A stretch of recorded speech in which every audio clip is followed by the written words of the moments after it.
pembacaan gugatan dan juga penyampaian bahwa hasil mediasinya adalah gagal. Nah, jadi itu kalau bicara masalah sidang. Kalau mengenai masalah yang saya posting tentang perjanjian, memang basicnya seperti itu. Segala sesuatu yang dilandaskan kepada perjanjian, apapun bentuk perjanjiannya, itu kan adalah ranahnya perdata, ya, ranahnya perdata.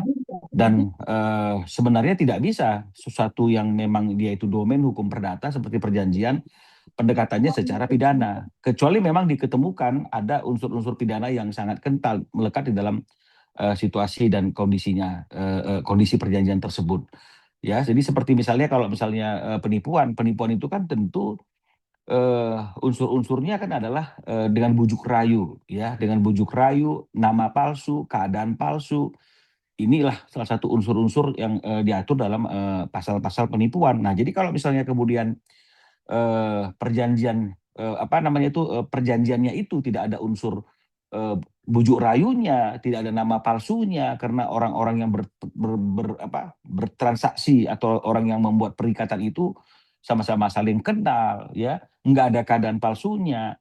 Jadi sebenarnya unsur penipuannya kan itu udah hilang sama sekali, ya. Jadi artinya sangat tipis sekali unsur penipuannya. Nah, kalau juga misalnya kemudian dianggap penggelapan itu kan unsurnya kan adalah menguasai suatu barang dengan cara melawan hukum.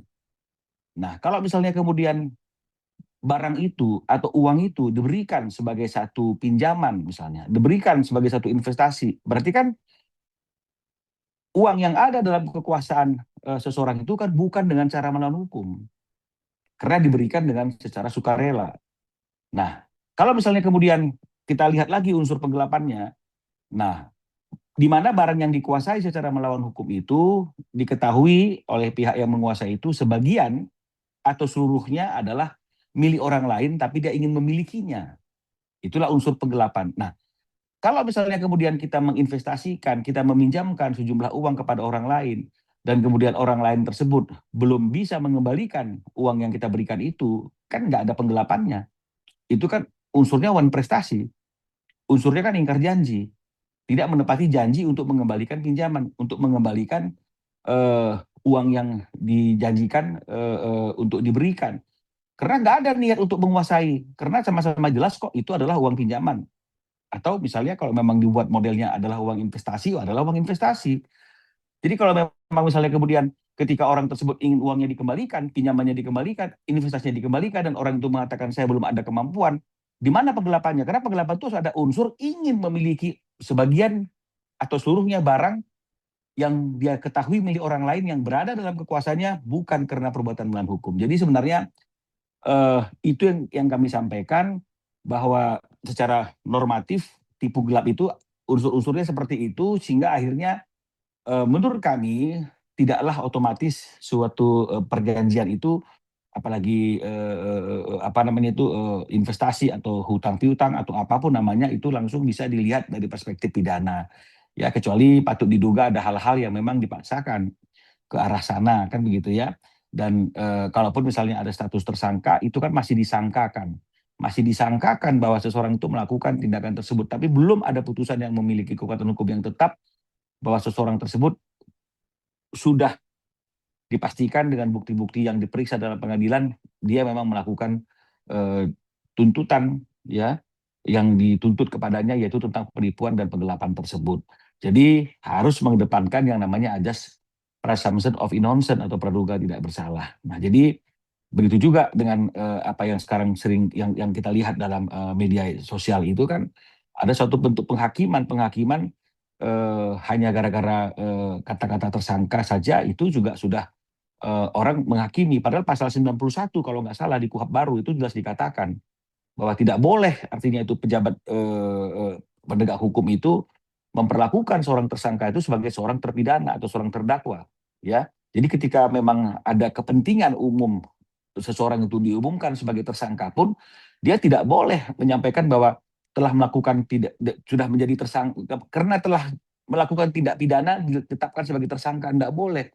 Karena tindak pidananya itu kan masih belum terbukti. Jadi harus dikatakan telah ditetapkan sebagai tersangka saja boleh. Tapi kalau dikatakan karena telah melakukan tindak pidana dan ditetapkan sebagai tersangka, ini juga salah dan bertentangan dengan peraturan perundang-undangan. Jadi hal inilah yang ingin kami sampaikan sebagai bentuk edukasi dan sebagai bentuk opini pendapat hukum dari kami, sehingga ini bisa menjadi suatu apa namanya itu informasi yang membuat masyarakat jadi semakin paham. Bang, Bang, apa izin Bang. artinya berarti laporan terhadap Ruben yang di Polres Jaksel itu mungkin menurut Abang berarti salah gitu ya Bang kalau dimasukkan ke ranah.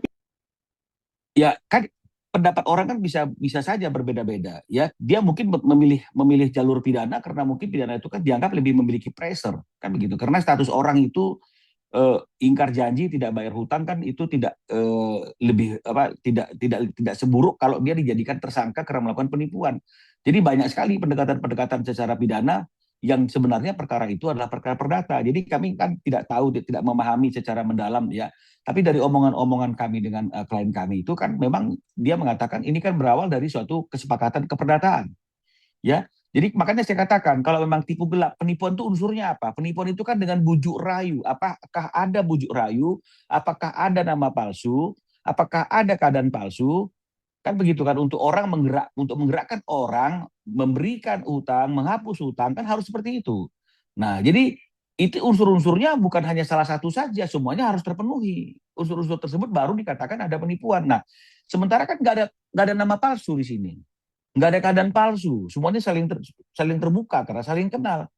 Nah, kemudian kalau misalnya kemudian tipu gelap, dia menguasai dan ingin memiliki barang yang dia peroleh dengan cara melawan hukum, dan dia ketahui sebagian atau seluruhnya barang itu adalah milik orang lain. Nah, sementara kan barang itu atau uang itu dia kuasai kan bukan dengan cara melawan hukum. Itu kan memang diberikan dengan sukarela. Dan ketika ditagih karena mungkin waktunya jatuh tempo atau ada hal-hal yang memang sesuai dengan perjanjian harus dikembalikan, dia tidak mampu atau belum mampu mengembalikan, itu kan artinya kan mengingkari janji untuk mengembalikan. Enggak langsung otomatis penggelapan. Karena kan penggelapan kan ada niat ingin memiliki dan menguasai. Kalau memang misalnya kemudian dalam perkara ini nggak ada niatnya seseorang itu untuk menguasai dan memiliki uang itu, kan seharusnya kan tidak ada penggelapannya. Jadi inilah makanya kami sampaikan bahwa ini masih sangat prematur kalau kemudian kita langsung memberikan suatu penghakiman dan justifikasi, apalagi masih status tersangka. Makanya di pasal 91 itu menjamin hak-hak tersangka itu jangan diperlakukan seperti terpidana. Jadi ketika ada pemberitahuan dari humas instansi-instansi tertentu pun dia harus memilih kata-katanya, jangan karena ada tindak pidana menetapkan tersangka, jangan, karena tindak pidananya belum dibuktikan. Itu nanti setelah ada proses persidangan yang digelar dan kemudian ada putusan yang memiliki kekuatan hukum yang tetap. Jadi harusnya informasinya telah menetapkan sebagai tersangka, kan begitu artinya ya, karena ada laporan kan begitu. Jadi tersangka ini kan masih disangkakan, kan masih ada dua opini di sini, ya. Apakah bisa suatu perjanjian itu kemudian berubah menjadi penipuan? Kita lihat dong unsur-unsurnya. Unsur-unsurnya itu apa? Nama palsu, keadaan palsu, bujuk rayu. Kalau misalnya dalam proses orang itu menyerahkan sejumlah uang itu tidak ada nama palsu, karena orang itu namanya jelas Sianu misalnya seperti itu, identitasnya jelas, keadaannya juga jelas, kan nggak ada yang palsu di sini gitu loh, ya nggak ada yang dimanipulasi di situ, semua keadaan terbuka gitu loh. Apalagi teman pasti kan tahu keadaan temannya kan begitu. Nah, kemudian penggelapan kan berada dalam kekuasaannya suatu benda itu, uang itu misalnya, dan dia tahu itu bukan uang dia tapi dia ingin miliki. Nah, ini kan bukan karena dia ingin memiliki, karena dia belum bisa bayar. Itu namanya wan prestasi, ingkar janji, bukan penggelapan. Nah, jadi semua orang kadang-kadang ngoceh-ngoceh, ngomong-ngomong seolah-olah dia ngerti hukum, tapi sebenarnya perspektifnya tidaklah jujur menyampaikan hukum itu sesuai dengan bagaimana norma hukum itu disampaikan gitu loh. Jadi saya menyampaikan hal ini kan sebenarnya kan nggak ada kepentingan sama sekali ya secara langsung, karena kan seperti yang teman-teman ketahui dalam perkaranya Ruben Onsu kan saya tidaklah menjadi kuasa hukum dalam perkara itu, tapi ini adalah pendapat orang yang objektif, orang yang netral yang memang melihat hukum itu seperti ini. Ya bukan karena kita tidak suka langsung kita menghakimi seseorang itu dengan menyatakan seolah-olah dia sudah melakukan kesalahan. Oke Bang, baik kalau memang Koruben itu mengakui belum mampu membayarkan utang-utang yang miliaran rupiah begitu Bang. Kalau di ranah Abang ini kan gugatan hak asuh anak. Nah, bagaimana cara pihak Abang dan Koruben membuktikan bahwa Ruben itu layak mendapatkan hak asuh anak Bang selama dirinya. Layak itu kan tidak bicara mengenai masalah uang saja semata-mata. Layak itu kan tidak bicara mengenai masalah karena ada kewajiban hutang. Sekarang saya tanya misalnya, siapa sih orang yang nggak punya hutang? Masalah besar kecilnya itu pasti semua orang punya hutang. Apakah dengan kondisi yang seperti itu terus kemudian orang didiskualifikasi, tidak bisa menjadi seorang ayah lagi, tidak bisa mendapatkan hak asuh anak lagi? Entahlah. Karena toh Ruben juga bisa kan masih menghidupi dirinya, masih menghidupi anak-anak karyawan-karyawannya sampai hari ini. Artinya masih bisa melakukan hal-hal yang bagaimana harus dilakukan. Ini kan bicara kan mengenai masalah lubang yang besar yang memang harus ditutupi segera. Tapi kalau misalnya biaya rutin kan ini kan tidak akan ada relevansinya kan, bukan berarti karena ada hutang terus di sini kemudian ada hambatan. Ini yang nggak boleh, dan kalau ada orang yang mendalilkan seperti itu dia harus membuktikan bahwa Ruben tidak mampu, bukan kami yang membuktikan kami mampu, tapi orang itu yang harus membuktikan bahwa Ruben tidak mampu. Karena sampai hari ini ya kalau kita lihat dari apa yang disampaikan oleh Ruben, dia masih ingin bertanggung jawab kan kepada uang sekolah anaknya. Dia ingin bertanggung jawab kan untuk kepentingan anak-anaknya, bahkan kemudian dia yang dihalang-halangi untuk tidak dapat informasi terkait dengan berapa besar uang sekolah anaknya yang sesungguhnya gitu loh. Jadi janganlah artinya itu kita selalu dengan mudah dan cepat mengkaitkan sesuatu itu seolah-olah bahwa alasan yang paling utama dan terutama dalam kondisi hak asuh anak itu adalah masalah uang, ya. Karena selama ini toh hak asuh anak itu ada pada ibunya, uangnya dari siapa? Dari ayahnya juga kan begitu. Kalaupun misalnya kemudian anak-anak ini ditetapkan karena sesuatu dan lain hal dari pertimbangan hukum menjadi di bawah kekuasaan Ruben, tetap anak ini kan menjadi tanggung jawab bersama, bukan langsung dengan otomatis seperti itu uangnya harus dari Ruben semua, kan nggak seperti itu. Apakah dulu ketika hak asuh anak itu disepakati diberikan kepada ibunya, ibunya diaudit punya kemampuan apa tidak? Kan nggak juga. Nah, jadi janganlah artinya kita terlalu cepat, terlalu prematur, langsung mengkait-kaitkan sesuatu peristiwa hukum itu seolah-olah ada kaitannya, tapi sebenarnya secara fakta itu tidak saling berkaitan.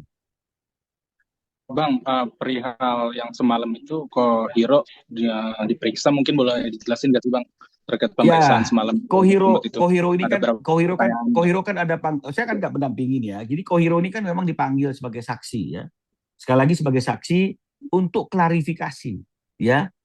Jadi artinya proses hukum yang sedang diperiksa dan diproses di Polres Jakarta Selatan itu kan masih dalam tahap lidik ya. Jadi saya harus sampaikan juga, lidik itu berarti artinya masih dicari ada tidak peristiwa hukum pidananya. Ya.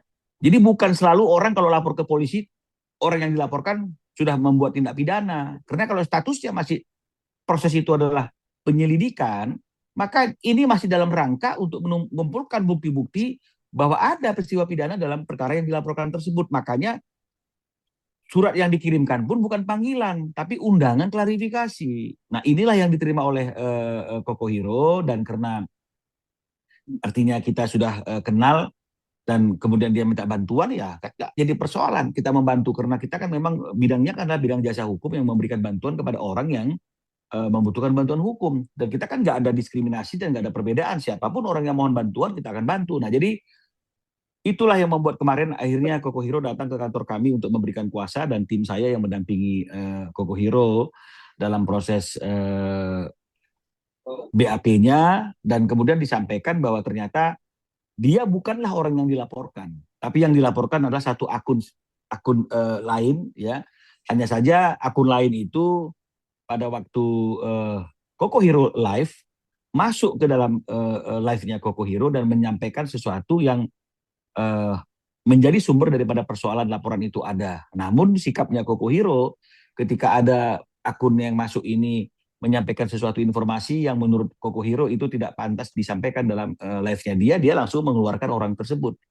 Nah, jadi itu yang terjadi gitu. Jadi oleh karena itu ya Koko Hiro hanya ditanya seputar apakah memang dia bikin live, apakah pihak itu masuk, kan begitu. Hanya itu saja, nggak ada yang lain. Karena kan dia memang hanya saksi, karena kebetulan eh, akun itu yang masuk dan akun inilah yang menurutnya menyebarkan sesuatu fitnah atau pencemaran nama baik. Artinya terjawab nih Bang, kalau kemarin itu sempat beredar kabar bahwa Koko Hero itu yang salah satu yang dilaporkan bahwa ternyata Tidak, memang tidak, bukan ya Bang, tidak, bukan ya tidak, Bang, tidak, karena tidak.